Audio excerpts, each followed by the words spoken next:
Vamos para a entrevista com Tiago Falda, por favor. Tiago Falda, muito obrigado aqui pela presença aqui no Poder Expresso, aqui no SBT News. Começo perguntando para você o seguinte, Tiago, o que a ciência revela e explica sobre essa calamidade, essa tragédia no Rio Grande do Sul? Não, em primeiro lugar, obrigado pela oportunidade, é sempre um prazer estar aqui conversando com você. Não, acho que a questão do Rio Grande do Sul, né, em si, o que a gente está vendo é uma situação em que há muitos anos já se fala, né, das enchentes, dos eventos climáticos extremos, né?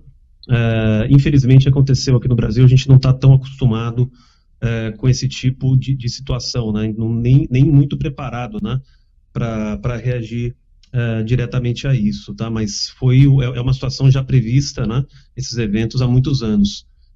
O que a gente precisa nesse momento, acho que são duas grandes ações, né? O primeiro, obviamente, a gente resolver, né, a situação emergencial e trazer as soluções para as pessoas que estão precisando, né? O segundo ponto é como trabalhar para evitar esse tipo de situação em relação à causa exata que colocou o clima nessa situação, que é justamente as questões das emissões e como a ciência pode contribuir, então, para que esses eventos climáticos, né, a matriz econômica, a questão de pegada de carbono, ela não volte, ou pelo menos a gente consiga minimizar para que no futuro a gente não tenha essas mudanças de forma tão críticas.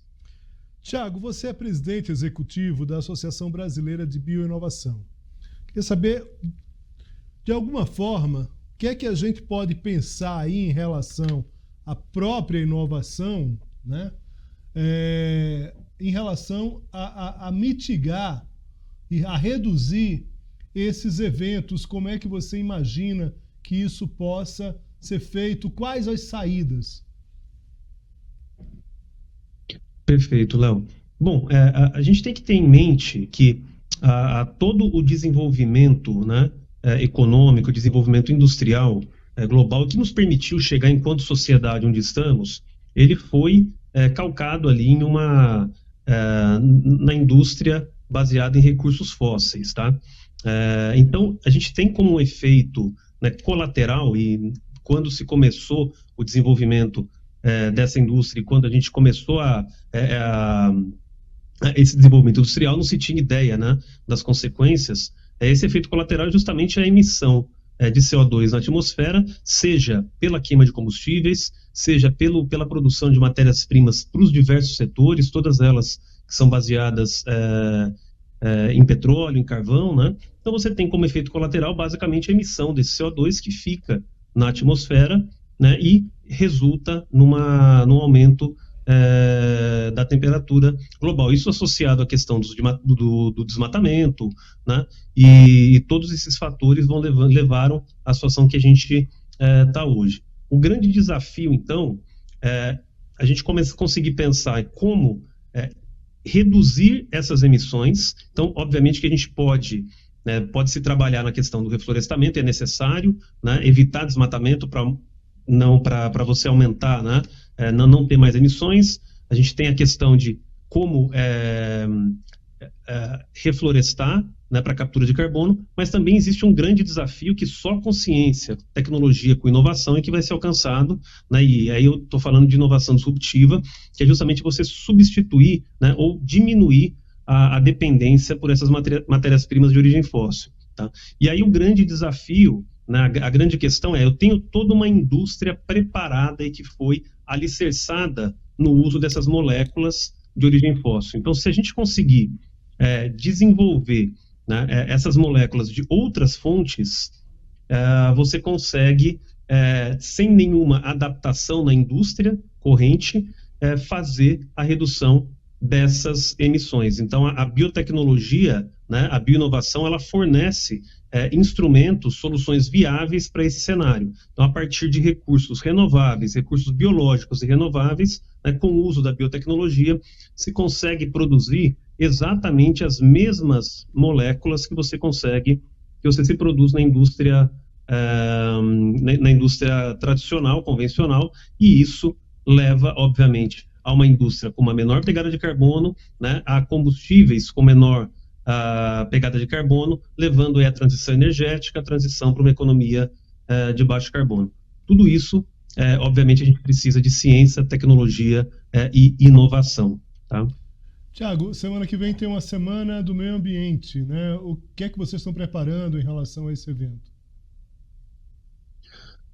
Léo, a gente tem uma série de eventos programados no âmbito da associação, tá? Então a gente começa, primeiramente, haverá uma audiência pública que a gente participará na Câmara dos Deputados sobre a política nacional, né, de bioeconomia, onde a gente vai participar e vai levar as nossas visões, contribuindo aí para a construção, né, dessa agenda. A gente vai também organizar um evento, né, para discutir a iniciativa de bioeconomia no âmbito do G20. Então a BBI vem contribuindo ativamente para o desenvolvimento dessa agenda junto ao Ministério das Relações Exteriores. Então nós propusemos esse evento justamente com o MRE e com as principais pastas envolvidas no tema, na discussão, na criação, né,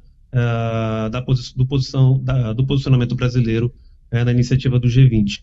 E uma terceira agenda que a gente vai participar também é justamente na troca da presidência, né, da Frente Parlamentar da Bioeconomia, né, hoje exercida pelo deputado Evair de Mello, e que vai passar a ser exercida, então, pelo deputado Aliel Machado, que inclusive é relator de uma das importantes proposituras legislativas, né, que é o PL do carbono, e que visa justamente contribuir para essa transição para uma economia de baixo carbono. Eu acho que esse projeto de lei, juntamente com o projeto de lei do combustível do futuro, tá, que os dois já aprovados na Câmara dos Deputados e que encontram-se agora no Senado, eles representam importantes instrumentos que o Congresso Nacional pode oferecer à sociedade, né, à ciência. Acho que mais importante é colocar que são instrumentos que o Congresso vai oferecer, ele pode oferecer à ciência, para que a ciência consiga trabalhar, né, com foco e com condições de desenvolver essas soluções para mitigação das mudanças climáticas. Importante mencionar que dentro do projeto de lei do combustível do futuro, né, uma das propostas que a gente está levando, que a gente levou para o Senado, é justamente que uma parte dos recursos para pesquisa e desenvolvimento da ANP, da cláusula de P&D da ANP, que é um recurso que já é previsto em lei, né?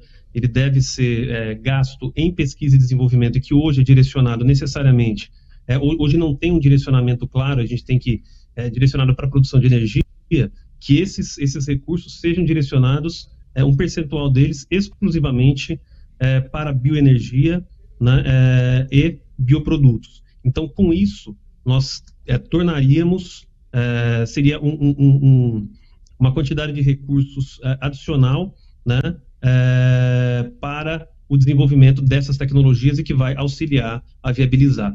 Nesse projeto de lei, a gente costuma dizer que é um jargão que a gente adotou aqui na BBI, que é o combustível do futuro só será possível com a pesquisa do presente. E essa pesquisa precisa de investimento, e a gente sabe de todos os desafios, né, com relação ao orçamento. Então, esse projeto, essa proposta, ela não tem nenhum impacto fiscal ou nenhum impacto na questão de arrecadação. É apenas realocar determinado recurso para áreas que a gente, mais do que nunca, está vendo que são prioritárias para o país. Muito bem. Tiago Falda, muito obrigado aqui pela presença aqui. Espero encontrá-lo outras vezes por aqui. Forte abraço. Muito obrigado, Léo. Um grande abraço.